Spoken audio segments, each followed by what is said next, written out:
O versículo 51 do capítulo 9 divide o Evangelho de São Lucas no meio. Agora começa a grande jornada para Jerusalém.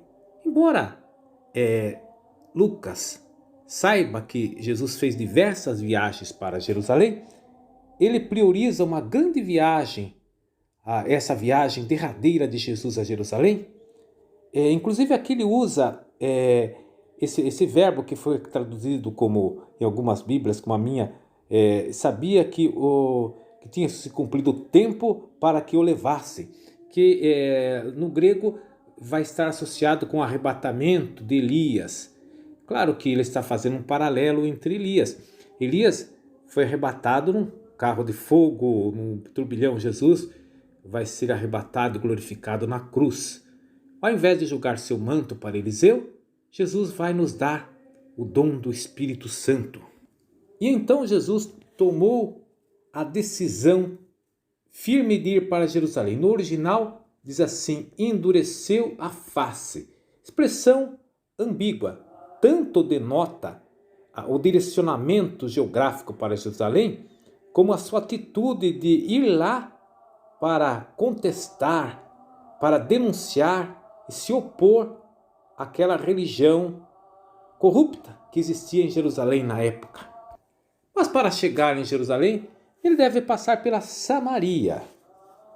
Como os samaritanos não conhecem o coração de Jesus, pensam que ele vai para Jerusalém aprovar o culto e oferecer sacrifícios. E daí, quando ele envia os seus discípulos para pedir hospitalidade, eles não dão hospitalidade a Jesus. E olha que a hospitalidade no mundo antigo era um mandamento sagrado que não podia ser quebrado.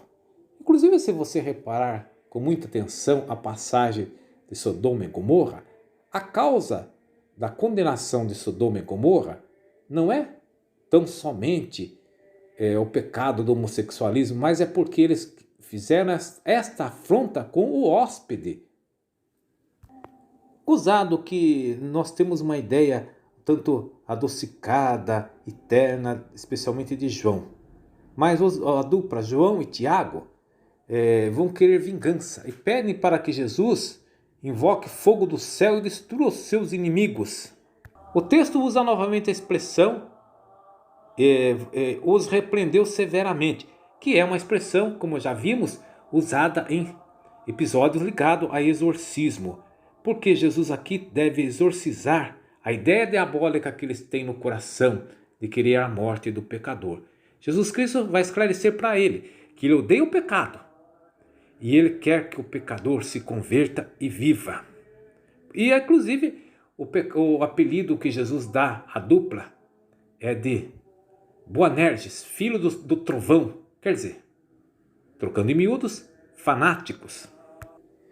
A seguir, o evangelista Lucas insere 3 episódios ligados à vocação, que tem um sentido de parábola. O primeiro diz assim: eu te seguirei para onde fores. Aí Jesus responde: as raposas têm tocas, as aves têm ninhos, mas este homem não tem onde reclinar a cabeça. Pensemos que a raposa é um animal que sai caçar durante a noite, mas que de dia retorna para a segurança da sua toca. A ave é a mesma coisa, ela sai comer durante o dia, mas retorna para o conforto do seu ninho. Então, o primeiro ensinamento vocacional é que devemos abandonar a nossa segurança, ou na linguagem de hoje, só poderemos evoluir se a gente tiver coragem de abandonar a nossa zona de conforto.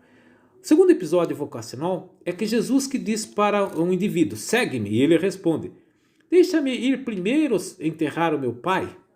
Você sabe que os deveres fúnebres eram tão importantes no Antigo Testamento que ele dispensava de qualquer preceito da lei. Mesmo que seu pai morresse num sábado, você não era obrigado a guardar o sábado, era obrigado a fazer o velório do seu pai. E mesmo que você fosse o sumo sacerdote que não podia nem tocar em morto, nem em cemitério, Você é dispensado para cuidar do sepultamento do seu pai. Aqui Jesus Cristo quer nos dizer o seguinte, que ele nos traz uma religião que é muito mais do que um bom plano funerário. É uma religião que resolve o problema, uma religião de vida, uma religião que nos vai dar a vida eterna. A terceira episódio diz assim, o terceiro. Eu te seguirei, Senhor, mas primeiro deixa despedir-me de minha família. E Jesus replicou-lhe, quem põe a mão no arado e olha para trás não é apto para o reino de Deus. Aqui, sem dúvida, está fazendo eco de uma passagem do livro dos reis sobre a vocação de Eliseu. Só que lá, Elias permite que Eliseu se despeça dos seus pais. Aqui Jesus não permite. Acontece que a família judaica era uma instituição assim, tão opressiva, ela dominava a pessoa de tal maneira que o prendia, você acabava sendo um escravo do seu clã, da sua família. E Jesus nos ensina que devemos também superar essa dependência familiar e ter a liberdade para servir a Deus. Jesus, ao dizer, quem põe a mão no arado e olha para trás não é apto para o reino de Deus, vai evocar que, lembra que Eliseu ofereceu o sacrifício da junta de bois que ele estava arando a terra naquele momento e usou o arado como lenha.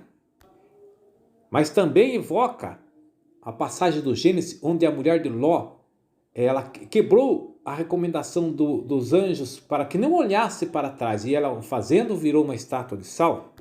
Jesus aqui não está nos ensinando o desprezo pela nossa família. Nós temos que cuidar da nossa família.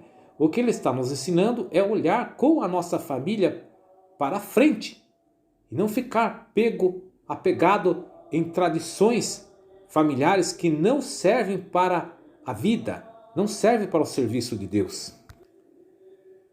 Amém.